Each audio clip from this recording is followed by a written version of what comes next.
Welcome back. All right, 10 games on Monday. It is a holiday on both sides of the border. How many of these games are in Canada? Just the one. All right. So starting at 9:30 a.m. Pacific, 12:30 p.m. Eastern, the Anaheim Ducks and the Buffalo Sabres. Yep. First game of the day. Everybody's going to be really wanting to watch this one. So January 23rd, Anaheim wins this matchup at home 4-2. The Ducks are 19-33-2 overall. They are 4-5-1 in their last 10 games.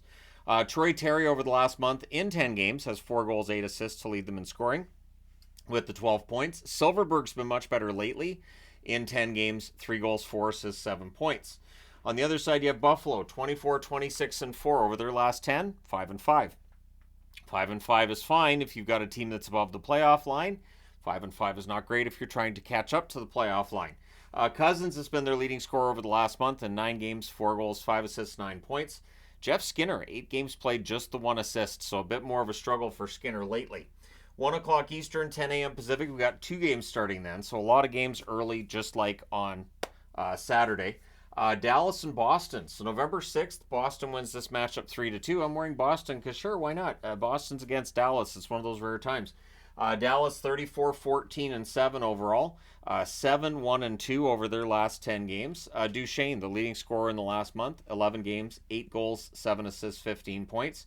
Jamie Benn, really not producing the way as expected or hoped. 11 games, 1 goal, 2 assists, 3 points. On the Boston side, they're 32-12-11, but they're 4-4-2 in their last 10. And this rounds out the homestand, so they've only won 1 game on the homestand. But the other team they beat was Vancouver, so sure, maybe they beat Dallas. Pastrnak, their leading scorer over the last month in 11 games. He has 5 goals, 10 assists, 15 points. Hampus Lindholm, just the 4 assists in 11 games. It does feel like the production not quite where you want it to be with Lindholm at times this year. 1 Eastern, 10 a.m. Pacific start between Toronto and the St. Louis Blues. This is the second and final meeting as well. February 13th, Toronto wins this matchup 4-1 in Toronto. The Leafs are 29-16-8 overall. They're 7-3 in their last 10 games. Austin Matthews in 10 games over the last month, 11 goals, 6 assists, 17 points. Bertuzzi got a goal in the last game, so maybe he's going to go on a run. In 9 games over the last month, 1 goal, 2 assists, 3 points. On the St. Louis side, they're 29-23-2. They are also 7-3 in their last 10 games. Thomas, their leading scorer over the last month. In 11 games, he has 3 goals, 14 assists. Torrey Krug has been quite good lately. 11 games, 1 goal, 8 assists, 9 points for him, again, over the last month. 2 Eastern, 11 a.m. Pacific. I made sure to point this game out to Yvonne. She's going to the Abbotsford game tomorrow, which they have the Family Day game, which starts at 2 o'clock our time. But you'll be able to see a lot of this game between Vancouver and Minnesota. It's fun when they play each other. They've split the first 2 meetings. December 7th, it was a 2-0 win for Vancouver. December 16th, a 2-1 shootout victory for Minnesota, so maybe take the under. Vancouver, 37-13-6 overall. They're 6-2-2 in their last 10 games. Pettersson, their leading scorer over the last month, has 4 goals, 9 assists, 13 points in 11 games. Mikheyev, he had opportunities last night, couldn't find the back of the net. He has 3 assists in 11 games over the last month. He's got to be due for a goal. Minnesota 25-23-6, but they're 7-2-1 over their last 10 games. Kaprizov, 10 games, 7 goals, 8 assists, 15 points, is their leading scorer over the last month. Brock Faber continues what's been a remarkable rookie season, 10 games, 2 goals, 9 assists for Faber for 11 points. 3:30 Eastern, so 12:30 Pacific, we have Detroit and Seattle. So this will be an interesting matchup. October 24th, Seattle wins this one in overtime, 5-4. Detroit's 28-20-6. This road trip, they're trying to salvage it after a couple of rough games against Vancouver and Edmonton. They got the win over Calgary. Now they're trying to do the same against Seattle. The Wings are 5-4-1 in their last 10 games. Raymond, 10 games, 3 goals, 7 assists, 10 points to be their leading scorer over the last month. Kane, in 4 games since his return, 2 goals, 4 assists, 6 points for Patrick Kane. Seattle, 23-21-10 overall. They are 4-5-1 in their last 10 games, so they need to be better than that over their next 10. McCann, 9 games, 4 goals, 6 assists, 10 points, their leading scorer over the last month. Schwartz, quiet lately, 1 goal, 1 assist, 2 points in those same 9 games. 4 Eastern, 1 o'clock Pacific. We got 3 games starting then. So again, it's really just all day. We start with Edmonton and Arizona. This is the first of 3 meetings. They'll meet again April 12th and April 17th. For the Oilers, they're 32-18-1 overall. They're 7-3 in their last 10 games. Been an up and down experience since that 16-game winning streak ended, but still, they're in good shape. McDavid, the leading scorer for the Oilers over their last month, in 10 games, 5 goals, 17 assists, 22 points.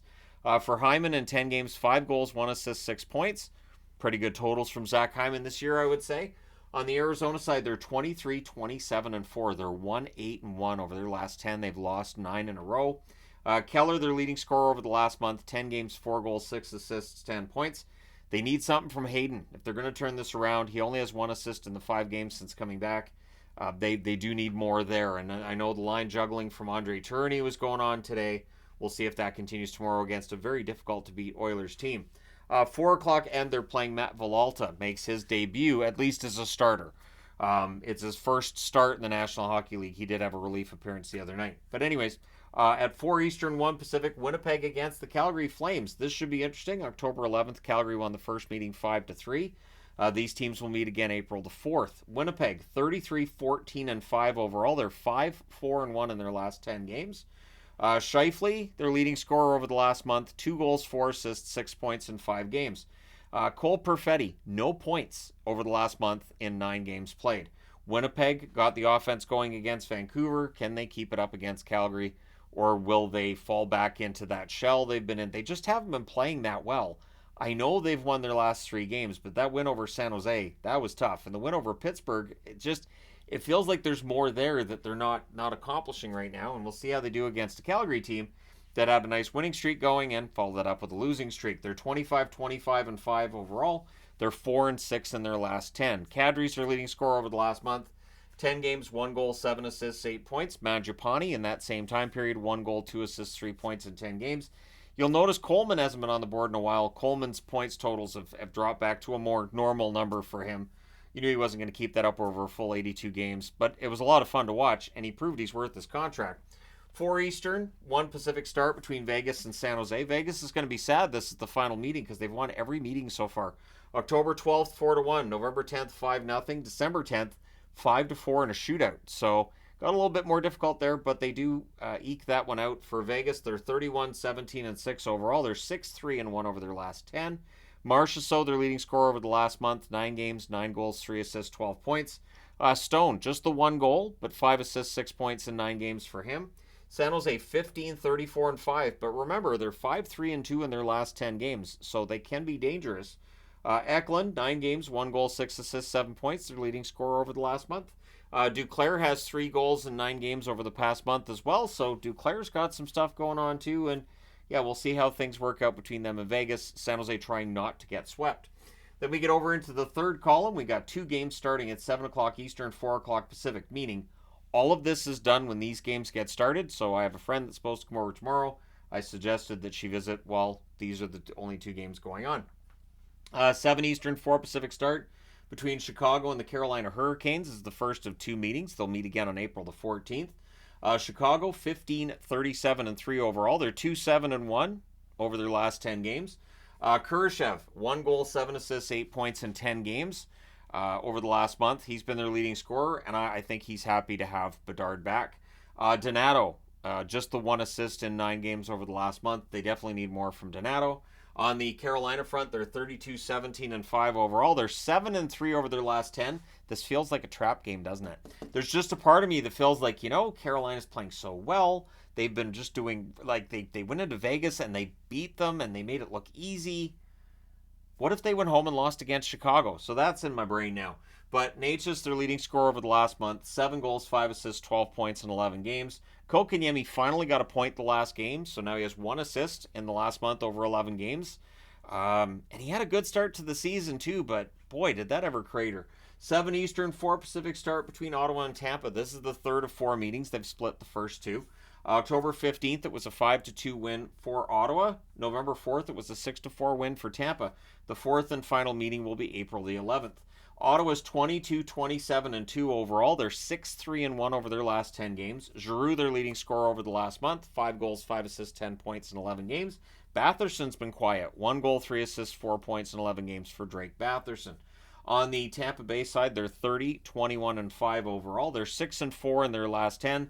Nikita Kucherov over the last month has, of course, been their leading scorer. 8 goals, 11 assists, 19 points in 11 games. So if you're paying attention at home, that's 3 points he's lost on McDavid in a month. He wins the scoring title if he keeps that up, as long as, McKinnon doesn't go on a run here. Radish, 1 goal, 4 assists, 5 points in 11 games over the last month as well. For Tampa Bay, this should be a win. We'll see how things go. Tampa Bay's been an up and down experience over the last few weeks. And again, 6-4 over their last 10 isn't bad. But yeah, we'll see how things go. Let me know your picks in the comments section below as always. Don't forget to hit like and subscribe in the event that you've not done so already. I forgive you. Just fix it. Thank you guys so much for all your support. I will talk to you again soon.